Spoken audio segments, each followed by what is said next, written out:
Kali ini kita ada di sebuah konten baru seperti yang tadi udah gue bilang, bahwa kontennya ini namanya adalah Semedi. Seputar misteri di mana-mana.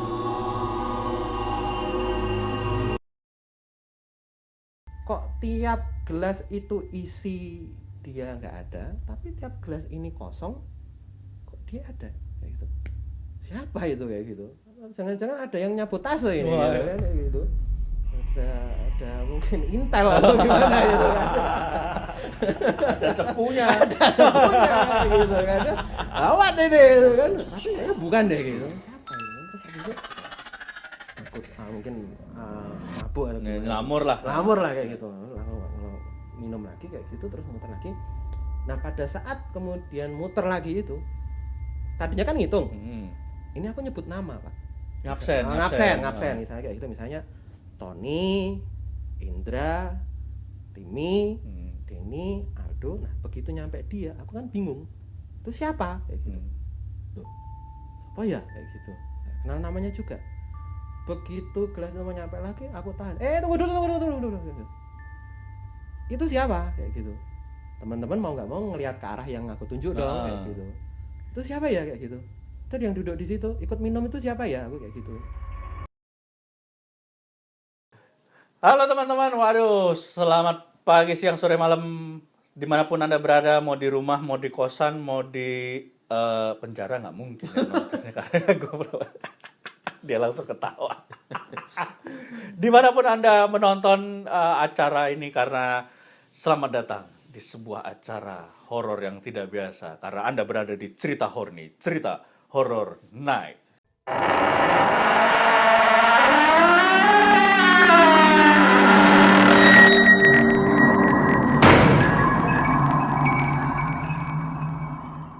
Ini adalah sebuah acara yang spesial, karena hostnya sangat tidak menjalankan tata krama sebagai host. Sikile munggah, katok cendek, tapi rapopo.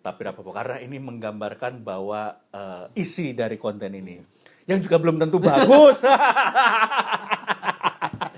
Ada di sebelah gua sudah ada, tanpa perlu gua sebutkan karena pasti namanya sudah ada di judul juga. Ini dia Mas Yus. Selamat malam teman-teman, apa Wih. kabar? Pagi, siang, sore, kapanpun Anda berada. Salam dari saya Mas Yus. Hidup di alam manapun. Yang kelihatan maupun tidak kelihatan. Pertanyaan awal nih saurunge cerita serem. Hantu-hantu ki so YouTubean rata. Ya nimbrung. Nek dhewe nonton ono hantune dhewe ya wis ndelok. Betul, itu ndampingi kepo kan. Waduh. Paling yo nek dhewe ono hantu ndeloke iki pusreng ngono kalawe, oh bocil culun noob ngono ya. Iya. Kalau kontennya nggak bagus itu, bang ganti aja bang. Aduh, dah ini spesial banget Mas Yus. Mas Yus ini adalah salah satu temen gue yang gue harus akui belum lama kenal, tapi gue udah merasa sangat cocok, mudah-mudahan Mas Yus juga cocok karena kita satu alma mater. Iya, ternyata satu alma mater ternyata. Kita hasil didikan dari sekolah yang sama pada saat SMA. Walaupun kita mengalami rasa atau konflik batin yang sangat berbeda ketika dia bersentuhan dengan gaib, saya dengan mantan yang tidak bisa saya lupakan sampai sekarang. Wes rabi meneh wong. Malah curhat. Tapi itu menghantuiku, Pak. Itu sangat menerorku. Iya, itulah di sebuah pelajaran di mana ternyata dihantui mantan lebih menakutkan. Wah, daripada betul. dihantui makhluk gaib. Apalagi jika dihantui mantan yang sudah meninggal, mungkin lebih serem. Mas Yus, terima kasih banget udah datang ke Cerita Horny. Mungkin agak sedikit ya kalau di sini kalau di channel kui cerita, walaupun cerita horor tapi kita dengan penyampaian yang nongkrongnya lah dewe. Santai. Aku ngerti kita ya hasil didikan SMA kita ya caca ya kok ngene iki, maksudnya caca tetean ya, bukan tetek ya, tetek nongkrong, anak-anak nongkrong lah gitu ya. Iya. Bro, our take on sih. Sebelum Anda bercerita tentang hal-hal seram, kapan terakhir kau dulu? Ya sebenarnya baru beberapa jam yang lalu. Wah, gitu. seintens gue Ya ya. intens itu, emang dipikirnya enak. Kesel atau? Ya capek lah. Tapi lebih capek itu ya kalau misalnya kita sebenarnya berhadapan sama orang-orang yang kepo aja. Kayak gitu. Sama orang-orang yang nggak ngerti, nggak mudeng tapi kepo. Kayak gitu. Tapi kepo kalau memang kepo based on curiosity oke ya. Iya. Tapi nek kepo-kepone iki mau ngetes apa mungkin ya. Kayak gitu. Bayangin ditanyain, Bang, kenapa sih? Emang kalau di zaman dinosaurus itu pocong itu emang udah ada nggak sih? Emang di zaman dinosaurus itu genderuwo kuntilanak ada nggak sih kayak gitu? Ya mungkin ada, tapi kan mukanya kayak T-Rex kayak gitu. Dia bukan pocong tapi tangannya juga nggak bisa ngapa-ngapain ya. Cuma gini doang kayak gitu. Itu saking keselnya itu. Tapi akeh ya ngomong-ngomong Ada banyak banyak banget. bos kayak gitu itu bos. Dan mungkin kalau Anda bisa menyampaikan ke orang-orang kayak gitu, stop lah ya, berhenti lah ya. Berhenti aja. Sebelum kalau memang Anda sudah melewati level menyebalkan, Anda akan dikirimi aneh-aneh. Sudah, hentikan. Stop. Capek loh, mereka ini sangat lelah. Aku yakin lah. Saya yakin banget teman-teman bahwa teman-teman seperti Mas Yus dan juga orang-orang yang mampu lainnya pasti sangat lelah. Karena kelelahannya tuh exhausted ya. Wes apalagi kita berhadapan dengan alam itu sendiri yang tidak tampak sudah sangat melelahkan, ditambah lagi dengan orang-orang yang seperti itu kayak gitu kan. Kadang-kadang memang manusia lebih menyebalkan ya, daripada hantu ya. Bener, lebih menyebalkan, lebih menakutkan. Nah, kayak gitu. Nek atasan lebih mengerikan. Tapi ancamannya ke karir ya kalau itu ya. Nah, ini berhubung ada Mas Yus dan ada di cerita horny teman-teman, gue sangat menyesal kalau tidak mendengarkan cerita seputar horor dari seputar hal-hal mistis dari Mas Yus yang gue yakin mudah-mudahan lu nggak capek ya menceritakannya, tapi untuk teman-teman yang nonton bahwa mungkin pasti ada pelajaran yang bisa diambil dari setiap kejadian gitu. Betul. Aku sangat dengan senang hati mendengarkan pengalaman-pengalaman horor yang luar biasa dari Mas Yus. Pak. Tapi aku pastiin dulu. Jadi ini cerita horor ya, bukan cerita erotis ya? Bukan. Karena judulnya horny. Betul. Kalau mau cerita erotis saya bisa kasih linknya, tapi bukan di sini. Tamu pertama Pak. Oh iya betul. Ini cerita horor di sini. Cerita horor, oke. Tapi mungkin perlu aku sampaikan dulu bahwa konteks hororku, pengertian hororku itu agak beda dari orang-orang kebanyakan. Agak beda dari orang-orang umumnya. Kalau mungkin kebanyakan orang-orang umumnya itu lebih banyak cerita tentang kayak penampakan, kayak kemudian fenomena-fenomena dihantui dan lain sebagainya. Kalau aku malah karena udah terbiasa lihat ada bersentuhan seperti itu jadi suatu hal yang biasa. Jadi mungkin menurutku udah nggak horor lagi ya. Iya. Tapi aku mungkin bisa share sebuah cerita atau sebuah kisah yang mungkin tidak banyak melibatkan banyak penampakan atau banyak jump scare kayak gitu. Tapi mungkin kalau secara batin apa yang aku rasain ini horor banget. Wah, ini gitu. Menarik. Karena lebih ke kalau di film itu jatuhnya ke psikis ya nyerangnya ya. Iya, lebih psikis atau thriller gitu. Kayak Paranormal Activity rano demite tekan Paranormal Activity telu tapi serem ya ampun. Iya, kayak gitu itu. Wah, itu lebih serem, Pak. Lebih serem dan Anda akan menceritakan hal itu di sini. Wah, ini siap-siap. Wifi Anda pastikan kencang, jangan di 144 ya setelnya ya. 1080. Iya.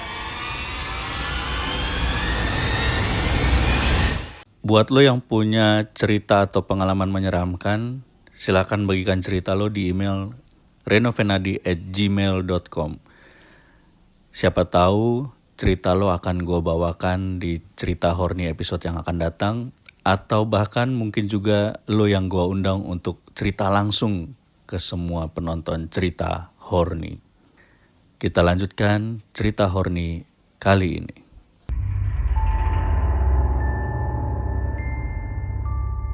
Cerita yang pertama, Pak. Cerita yang pertama. Jadi ini adalah sebuah cerita di mana ketika aku pernah punya pengalaman kerja, aku ditempatkan di sebuah daerah di luar Jawa. Atau di remote area lah kayak gitu. Jadi itu ada aku ke istilahnya luar Jawa, sebuah pulau kayak gitu, aku nggak usah sebutin namanya pulau apa kayak gitu. Dan aku ditempatkan di site di sebuah tempat itu yang agak-agak terpencil lah gitu, agak-agak di hutan.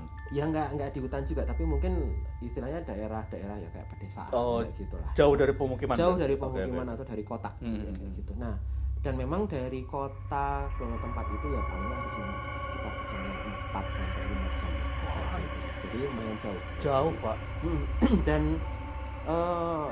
memang udah jadi hal yang mungkin kayak semacam peraturan tidak tertulis di sana, yang mungkin disebutkan agak berhati-hati kalau misalnya main hati sama mungkin salah satu warga yang ada di sana. Oke. Aku punya pengalaman seperti ini. Jadi aku punya teman yang ternyata dia punya hubungan spesial sama salah satu wanita daerah di sana. Gitu. Dan entah kenapa kemudian ya kita teman-teman satu mes itu udah tahu lah kayak gitu. Dia itu ya punya hubungan spesial dan lain sebagainya kayak gitu. Dan ternyata memang orang tua dari wanita ini itu adalah kepala adat kayak gitu yang ada di situ ya. Dan kemudian di suatu peristiwa ada sebuah kejadian di mana aku waktu itu belum tahu penyebabnya apa. Jadi aku memang karena yang namanya di site itu dikasih kesempatan sama perusahaan, kita kerja 3 bulan dan dikasih kesempatan itu 1 bulan untuk kembali ke tempat asal kita, kembali ke rumah atau kembali ke Jakarta gitu. Dan pada waktu itu adalah jatahnya temanku ini yang punya hubungan sama salah satu perempuan daerah itu untuk pulang ke Jakarta. Dan itu aku ngelihat dia pagi, aku berangkat ke kantor sekitar jam 7 lah. Jam 7 pagi itu dia sudah posisi siap-siap berangkat, duduk di kursi di depan TV, dan di sini sudah ada tasnya yang mungkin udah siap. Udah siap jalan lah. Udah siap jalan kayak gitu. Ya kemudian aku nyapa dia, ya udah aku berangkat kantor dulu ya. Dan dia masih senyum, masih ngangguk kayak gitu. Aku berangkat ke kantor. Aku pulang dari kantor itu sekitar jam 6 sore atau kira-kira maghrib lah gitu. Kagetnya aku masih ngelihat dia posisi masih sama, duduk di depan TV dan tasnya masih ada di sampingnya dia dan tidak berangkat. Padahal jadwalnya dia berangkat padahal harusnya dia berangkat jam 10 pagi. Kayak gitu. Itu wis jam 6. Padahal jam 6 sore, maghrib. Posisinya gitu. masih sama masih sama, posisi ngenatap ke depan ngelihat TV. Kayak gitu. Dan aku kemudian coba ke dapur kayak gitu, kemudian kayak ada semacam bibi lah kayak gitu yang ngasuh makanan kita, konsumsi kita sehari-hari. Bibi itu cerita, itu masnya kok dari tadi siang itu posisinya di situ terus, nggak gerak, nggak kemana-mana kayak gitu, di situ terus kayak gitu. Udah coba bibi goyang-goyang, bangunin, sadarin segala macem, nggak sadar-sadar, nggak istilahnya ya nggak ada respon kayak gitu. Bahkan tadi ada salah satu temanku yang kebetulan lebih dulu pulang dari aku, coba buat nyadarin juga nggak bisa kayak gitu. Dan akhirnya karena aku ngelihat ini adalah suatu hal yang tak wajar, aku kemudian coba aku kasih tanganku pakai alat dingin gitu, kemudian dari belakang itu aku pegang kepalanya, keningnya aku pegang, dia baru nyadar dan dia kaget, kok aku masih di sini kayak gitu. Dia ngerasa dia pagi jam 10 sudah berangkat, jalan, nyampe bandara, pesawat sudah take off dan sudah merasa nyampe Jakarta. Ternyata masih di situ. Bagiku itu horor banget. Iyalah Pak. Gitu. Wah, speechless kan, nggak bisa komentar kan? Bukan. Itu true story Pak, kayak gitu Pak. Kau kena stun ya loh Pak. Stun mending cuma hitungan detik, 6 detik, 5 detik gitu kan. Stunnya sehari ya. Satu shift kerja orang Jakarta office hour ya. Office hour ya gitu. Ulti mungkin itu Pak, kena ulti. Baji. Tapi maksudnya tatapan matanya kosong. Tatapan matanya kosong. Dan baru sadar, baru kemudian kayak hidup lagi itu ketika keningnya aku pegang. Kayak gitu. Dan akhirnya normal lagi setelah itu. Akhirnya normal lagi, kemudian akhirnya ya dia cerita, ya dia udah ngerasa gitu bahwa memang karena dia punya kedekatan atau hubungan spesial dengan wanita daerah ini kayaknya agak keberatan kalau dia balik pulang ke daerah asalnya karena takut kalau sudah kembali tidak ke situ lagi gitu kan. Dan mungkin dia minta tolong sama bapaknya atau gimana, dan kemudian ya terjadi hal-hal yang goib tak kasat mata yang kemudian membuat kejadian seperti itu kayak gitu. koyo screensaver komputer ya Pak. Mouse digoyang lagi. Wah. Kaget. Anda mau nyoba seperti itu? Tidak dong, tidak. Fungsi saya sebagai host saja. Saya host yang baik, menyampaikan cerita dan tapi ini mungkin kan, biasanya di setiap orang bercerita horor, tapi karena ini kowe duwe kemampuan lebih ya dibanding yang memang ya orang biasa kan mungkin dia stop di situ. Itu kan menjadi mungkin ada konflik. Jadi berkonflik ya. Maksudnya gini. Ada pihak yang melakukan ini sama kamu dilawan. Kan otomatis kan pihak sana wih, opo iki kok tiba-tiba ada yang ini, ada kelanjutan nggak? Sebenarnya kalau untuk hal seperti itu karena kita sadar dan kita paham kayak gitu ya, kita tidak pantas berkonflik di sana karena kita sendiri adalah orang daerah, kayak gitu. Artinya sebenarnya kita pendatang. Betul. Dan kita tidak pantas berkonflik dengan mereka di situ. Mereka adalah tuan rumah. Betul. Yang saya pahami dari situ akhirnya adalah mau tidak mau kita coba untuk berdamai, kayak gitu. Kita coba adakan islah. Persuasif kayak gitu. Saya temani teman saya datang minta untuk dalam tanda kutip izin. Bayangkan kalau seandainya Anda setiap kali pengen pulang ke Jakarta atau pengen pulang ke daerah asal harus izin dulu, kayak gitu. Dan ketika sudah izin baru Anda bisa pulang. Seperti itu sebenarnya. Kalau tidak mau kena ulti ya. Ini pertama itu warning tuh, belum aganim kalau di Dota tuh ultinya kena satu orang, kalau udah aganim satu rumah. Tapi dan mungkin yang kamu lakukan dengan gitu adalah bentuk pembelaan diri jatuhnya ya, bukan jatuhnya menyerang ya. Bukan menyerang, itu adalah cara kita untuk paling tidak, toh dia juga tujuannya sudah tercapai kan. Nggak mungkin kemudian orang itu juga kemudian pergi ke daerah sana, orang pesawatnya juga sudah berangkat. Iya. Gitu. Kerugiannya ada kerugian material juga ya. Material juga kayak gitu. Wah, zaman coba. Wah, itu luar biasa. Ya serem Pak itu Pak. Gitu. Untungnya temenmu punya temen kamu Pak. Iya. Jangan koncone koyo aku ya, piye? Tak kancani kestune beda. Bisa mungkin seminggu. Wah, iso.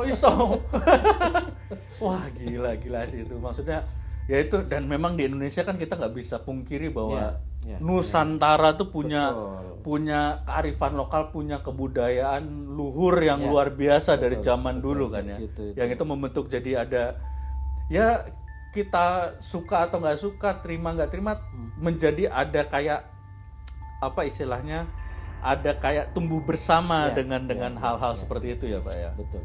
Wah, cerita pertama wes males sih.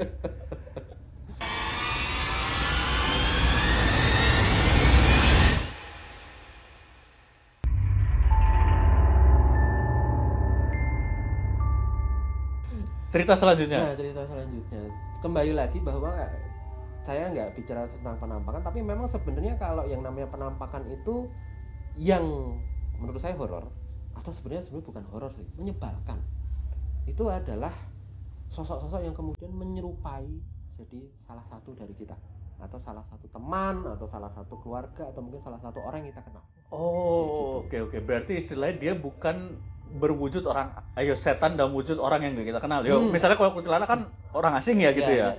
Tapi nek iki kuntilanake wong sing dhewe kenal ada juga tapi kemudian menyerupai kayak gitu. Nah, itu yang menurut paling menyebalkan. Kayak misalnya ini sebenarnya bukan pengalamanku sih, tapi sebenarnya pengalamannya ibu. Kayak gitu. Jadi ibuku itu waktu zaman aku kira SMP kelas 2 lah. SMP kelas 2 kayak gitu, pada kira-kira malam kayak gitu ya, jam 12 dia denger di kamarku itu aku masih kayak nyetel musik gitu, biasa dari radio lah, masih musik itu. Dia pengen ya istilahnya ngingetin lah, udah malam, buat radionya dikecilin atau kamu kan bisa tidur dan sebagainya, apa memang kamu masih belajar dan sebagainya, pengen nyapa lah kayak gitu. Dan kemudian dia coba masuk ke kamarku kayak gitu, dia ngeliat aku lagi di pinggir tempat duduk kayak gitu, lagi duduk kayak gini mandang ke arah jendela. Gitu, mandang ke arah jendela, terus dia coba ngomong kayak gitu sama aku dari arah pintu, radionya dimatiin dong, udah malam, kasihan tetangga kalau bisa mau istirahat. Akhirnya ya Tapi kemudian kayak aku itu nggak ngerespon, aku tuh kayak cuma nunjuk ke depan atau nunjuk ke arah jendela, kayak gitu. Itu kan jadi kayak ngerasa ada yang aneh kayak gitu. Walaupun pada dasarnya dia udah tahu aku suka aneh-aneh kayak gitu. Aku cuma nunjuk ke arahnya. Terus kemudian dia coba ngulang lagi, walaupun dia udah ngerasain, dia coba ngulang lagi. Gimana sih? Orang disuruh matiin radio kok nggak mau kayak gitu. Aku masih nunjuk ke arah jendela kayak gitu. Terus akhirnya karena aku masih tidak merubah posisi, dengan posisi aku belakang dia, kemudian dia pelan-pelan masuk ke dalam kamar, radioku dia matiin kayak gitu. Dan kemudian dia ngelihat aku gitu duduk di samping aku, nanya, kamu kenapa kayak gitu. Aku cuma ngeliatin dia kayak gitu, terus tapi tanganku masih nunjuk kayak gitu, nunjuk jendela. Kemudian karena dia heran kenapa aku nunjuk jendela, dia kemudian kayak buka tirai kayak gitu, terus dia ngeliat ke depan dan dia baru ingat sesuatu. Dia baru ingat tadi pagi di depan pagar aku pamitan sama dia untuk kemah atau untuk camping kayak gitu. Dan kemudian dia baru nyadar siapa itu yang tadi nunjuk di belakang dia atau nunjuk ke arah jendela itu. Dan kemudian begitu dia ingat, dia dengar suara dari di belakang dia itu kayak ada suara orang gerem. Kayak gitu. Itu lebih menyeramkan aku pikir ya kayak gitu. Dan pada saat itu ibu nggak noleh lagi. Ibu nggak noleh lagi. Dia bilang pada waktu dia nggak ingat apa-apa karena kayaknya dia pingsan. Kayak gitu. Dan dia baru diketemuin sama bapak mungkin entah kira-kira berapa jam kemudian, dan aku memang pada waktu itu ternyata nggak ada di kamar malam itu. Camping kayak gitu. Wajib. Males tuh. Aku butuh bantal ya gitu. Asem. Ngene lho Pak. Gue ini tanpa perlu berklarifikasi, disclaimer di awal bahwa aku ki seremnya orang penampakan. Saya diceritain lu serem bajingan. Sorry ya teman-teman kalau maksudnya miso-miso ya nek cara dhewe kan. Iya. Miso-miso itu ungkapan ngomong keren nih yo miso-miso. Iya. Rodok males ya. Dan berarti aku bisa aku bisa mengatakan turunan memang turunan tuh berarti kemampuan. Ya memang ada sedikit turunan lah. Jadi memang kalau yang namanya fenomena kayak gitu itu kadang-kadang ya ayah atau ibu itu juga ada beberapa pernah ngalamin kayak gitu. Ya aku nggak usah cerita yang banyak lah, mungkin 1-2 aja. Kayak bapak juga pernah ada ngalamin suatu kejadian kayak gitu. Jadi dia pernah waktu itu ada arisan keluarga. Ada arisan keluarga dan kemudian dia karena bapakku muslim, dia mencari tempat untuk sholat.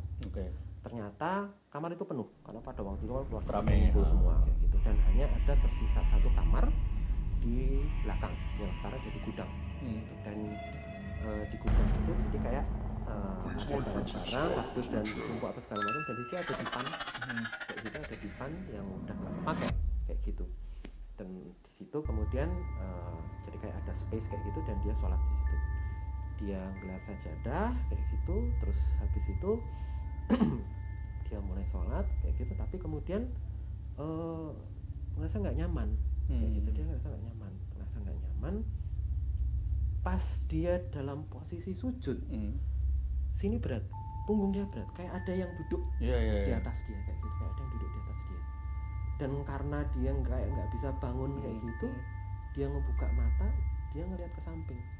Nah di samping dia, di bawah kolong tempat tidur itu, dia kayak ngelihat ada anak kecil lagi melotot ngeliatin dia. Waduh. Dia nggak bisa bangun, terus kecil melotot gitu. Dan kemudian dia berusaha bacanya udah segala macem.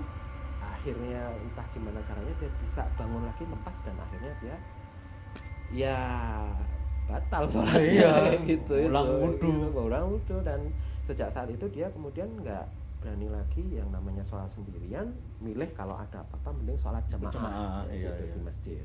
Nah itu kemudian pada berapa hari kemudian dia coba klarifikasi karena dia tahu itu memang di gudang ada apa sih kayak gitu. Dia tanya sama aku kayak gitu. Memang karena itu rumahnya kemudian pada waktu itu aku minta izin sama dulu ya, bilang kayak gitu. Terus biar enak gitulah ngomong, jadi nggak nuduh kayak gitu. Kemudian ada om di situ dan memang ternyata si om cerita karena itu rumah dia baru beli kayak gitu, dan penghuni yang lama itu juga meninggalkan beberapa barang kayak gitu, dan dipan itu adalah bawaan dari penghuni sebelumnya yang ada di gudang itu. Dan kemudian aku coba ngomong sama si om ini, itu di dipan itu pernah ada yang meninggal ya kayak gitu. Omku bilang iya, jadi penghuninya yang dulu itu punya anak, dan anaknya itu ada sakit paru-paru, meninggal di dipan itu kayak gitu. Dan mungkin ya arwahnya masih ada di sini, residual energinya masih ada di situ, dan itu yang dilihat sama bapak gitu.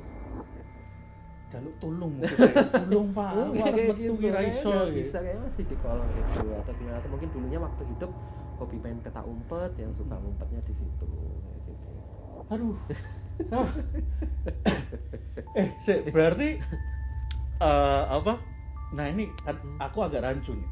Kan katanya makhluk astral itu dia borderless, maksudnya lintas dimensi, lintas waktu ya. Tapi kenapa kok ada teritori gitu? Misalnya iki neng pohon ini ada sosok ini dan dia memang bersemayam di sini. Kan padahal dia bisa kemana-mana toh. Betul. Apa piye itu konsepnya sebenarnya? Karena memang kan makhluk itu nggak cuma satu. Di atas langit masih ada langit. Mungkin di teritori itu atau di pohon itu dia yang paling kuat.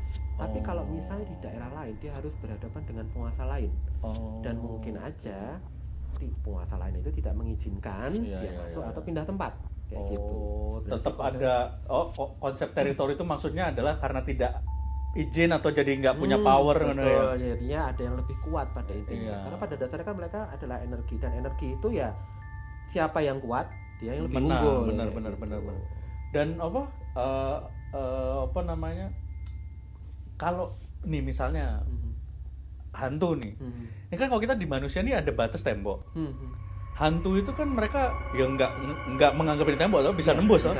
Tapi kok nggak ngejeglong ke bawah? Maksudnya dia kan ngawak-ngawak. Ada energi yang lebih kuat kan di bawah, magnet bumi. Gitu.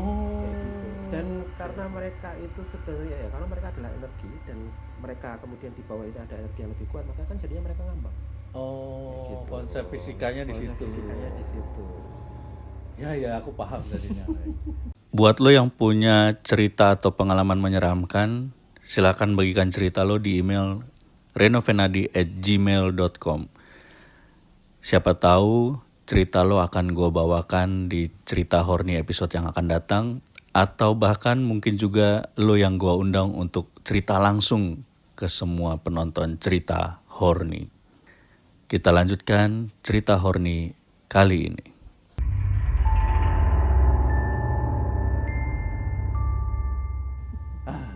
Ada cerita terakhir mungkin? Oke, ceritanya, tapi mungkin kalau ini ceritanya ya agak nggak mutu sama agak buka aib sedikit lah. Wah, tidak apa-apa. Siapa tahu ngangkat. Ya, jadi kan memang dulu zaman kuliah kan memang ya baru kemudian kenal yang namanya nongkrong kayak gitu kan. Jadi kita suka nongkrong. Nah, kadang-kadang kan kalau misalnya namanya nongkrong itu ada yang namanya ritual air perdamaian. Oh iya, zaman. Oh, itu jauh banget tuh. Jauh banget ini. Saya udah di Banyu. Lawasan banget. Pasti ada IO-nya di siap tongkrongan. Ayo, saya udah di Banyu. Dari uang 1.000 bisa jadi air, teman-teman. Iya, tuangkan air perdamaian lah kayak gitu kan. Itulah namanya manusia bisa berubah wujud dari padat menjadi cair. Kenanglah dan minumlah. Inilah punya aku. Aromanya kuat, rasanya pas. Kayak gitu. Jadi ada juga ngalamin fase-fase kayak gitu, dan itu waktu itu kejadian di kampus. Oke. Kampus kalau nggak salah lantai 2 kayak gitu. Maaf Pak Rektor kalau misalnya ngelihat ini bukannya ingin bermaksud menodai kampus Anda, ya harusnya Anda yang lebih tahu lah kelakuan mahasiswa udah gitu. Jadi lantai 2 pada waktu itu kita ngumpul sekitar orang 6. Sama saya orang 7. Jadi sama saya orang 7 kayak gitu, ya biasalah kita ngeluarkan ya kacang, gorengan dan air perdamaian lah itu kayak gitu kan ya. Nek bahasa Jawa nek tambul. Tambul. Ya. Tambulnya apa iki? Ya, gitu. Sambil ngobrol-ngobrol cerita-cerita nggak mutu tapi yang penting gayang. Iya, benar. Gitu. Nah, itu kan biasa. Kemudian kalau ritual air itu kan sebenarnya kayak kita gelas gitu kan kita tuang kayak gitu, kita minum, isi lagi, kasih sebelah kan. Ya, kayak gitu. muter terus Habis itu. Nah, ini kemudian ada sekitar baru 2 putaran atau 3 putaran lah. Itu kan masih sadar dong. ya, masih sadar Iya. lah kayak gitu. Ya, emang kita cowok apaan? Iya, gitu. emang narkoba seperti saya. Kalau narkoba mungkin 2 putaran udah hilang. Ngomong sendiri kayak gitu. Kalau minum 2 putaran masih sadar. Masih lah. sadar lah kayak gitu. Jadi baru 2 putaran kayak gitu, ini kok gelas kosong kayak gitu. Gelas kosong. Nah, ini mulai ngerasa agak ini kok aneh ya. Iya. Biasanya kan diisi. Tapi waktu itu mikirnya ini yang sebelah kurang ajar ini Iya. gitu kan. Nggak Karena mau nuangin. Masih banyak juga minumnya kan, Betul. bukan kehabisan. Iya, sentimen banget nih kayak gitu kan. Ya udah, kita tuang sendiri, minum, tuangin lagi, kasih sebelah kayak gitu. Muter lagi kan. Iya. Nah, tapi pada saat gelas itu muter, aku kayak ngelihat kayak di satu sudut gitu. Jadi masuk di dalam lingkaran itu kayak ada entah siapa, entah kayaknya sih kalau yang aku lihat sih kayak anak cowok gitu, laki-laki gitu. Tapi bukan temen kayak gitu, aku nggak kenal. Posisi duduknya lagi istilahnya lagi nunduk kayak gini. Iya. Lagi nunduk kayak gini. Terus itu siapa ya kayak gitu. Terus aku ngitung habis itu. 1 2 3 kok 7. Padahal seharusnya kan 7 sama aku. Aku belum ngitung aku sendiri gitu. Kok 7? Harusnya kan 6. Gitu. Nah, itu siapa kayak gitu. Tapi itu gelas datang isi. Waduh. Ya wes lah. Minum dulu lah. Gosek Dulu. Isi, Minum dulu. penting. Tuang lagi, muter lagi. Kan? Muter itu pas muter lagi, sana kok udah nggak ada. Sorry, wujudnya normal. Normal kayak ya. Berpakaian kayak, maksudnya? tapi pakaiannya kayak itu kayak kaos warna putih lah gitu. Oh, kaos berarti. Kaos warna Oke, putih oke. terus celana 3/4 lah kayak gitu itu.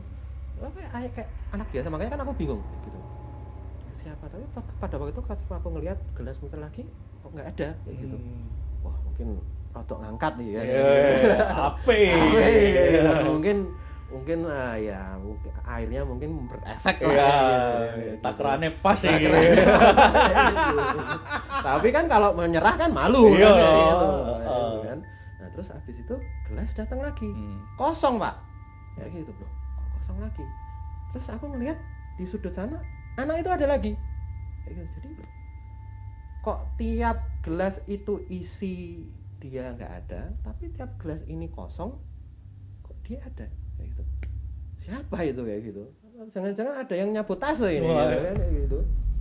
Ada mungkin intel atau gimana gitu kan. Ada cepunya. Gitu kan. Gawat ini gitu kan. Tapi ya bukan deh gitu. Siapa ini? Terus habis itu mungkin mabuk atau gimana. Lamur lah kayak gitu. Minum lagi kayak gitu terus muter lagi. Nah, pada saat kemudian muter lagi itu tadinya kan ngitung. Ini aku nyebut nama, Pak. Ngabsen. Misalnya kayak gitu, misalnya Tony, Indra, Timi, Denny, Aldo. Nah, begitu nyampe dia, aku kan bingung. Itu siapa? Kayak gitu. Loh, siapa ya? Kayak gitu. Nah, kenal namanya juga. Begitu gelas itu mau nyampe lagi, aku tahan. Tunggu dulu. Itu siapa? Kayak gitu. Teman-teman mau nggak mau ngelihat ke arah yang aku tunjuk dong, kayak gitu. Itu siapa ya? Kayak gitu.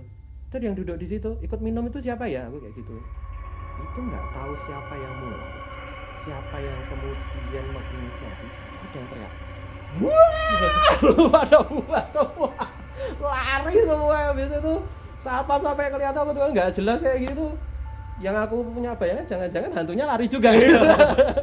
Tapi dengan mau minuman tadi lumayan. Anggut, cakro.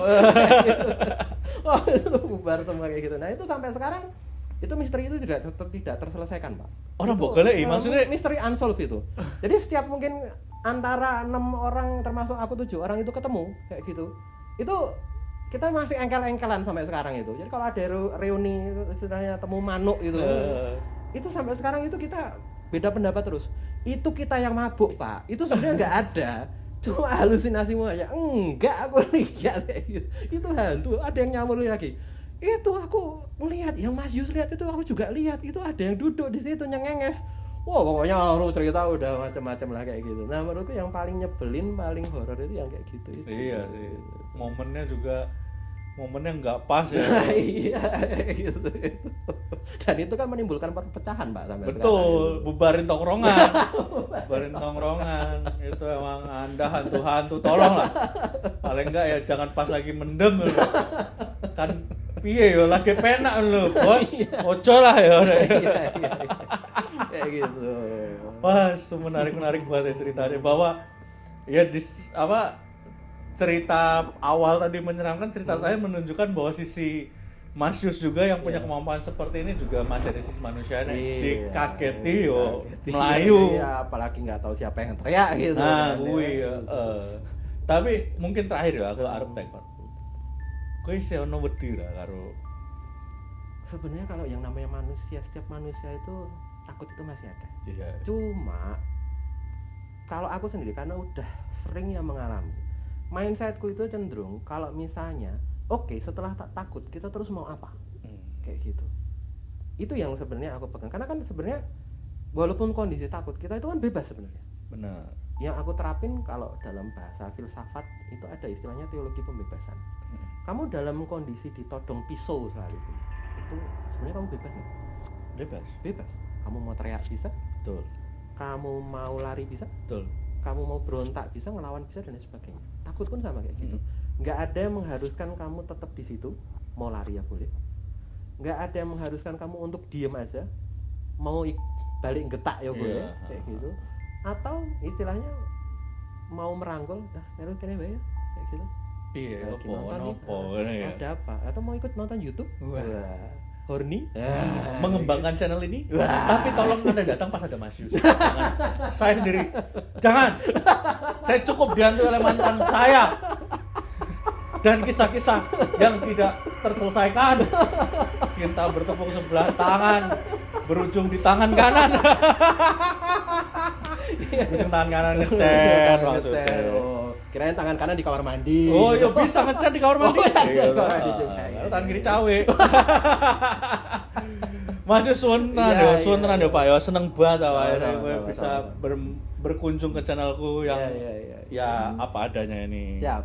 Tapi ya ini kita lakukan demi kemuliaan Tuhan yang lebih besar. Wah, Jindul malah slogannya semane dhewe. GG. Dan yang penting adalah karena kami dididik oleh satu alma mater yang sama, kalau melihat hantu kita menjalankan 3 semboyan siswa. Tidak takut, tidak malu, tidak malas. Tidak malas untuk lari. Iya, itu dia. Matur nuwun banget Mas Yus. Teman-teman, terima kasih kalau lu seneng nonton konten-konten kayak gini, silakan like, komen, subscribe, share sebanyak-banyaknya. Dan jangan lupa juga untuk subscribe channelnya Mas Yus di sini, dan juga nanti gue sertakan IG-nya Mas Yus juga kalau mau berinteraksi langsung dengan Mas Yus. Ditunggu karya-karyanya selanjutnya, Bos. Sing sukses. Iya, terima kasih. Sing opo istilahnya bahagia, karena sukses belum tentu bahagia. Amin ya. Dan kalau memang itu bisa menghasilkan manfaat, ya tidak apa-apa eksploitasi mereka. Eksploitasi lah. Kapitalis Ya, pokoknya kapitalis. Luweh. Terima kasih teman-teman, sampai jumpa. Dadah.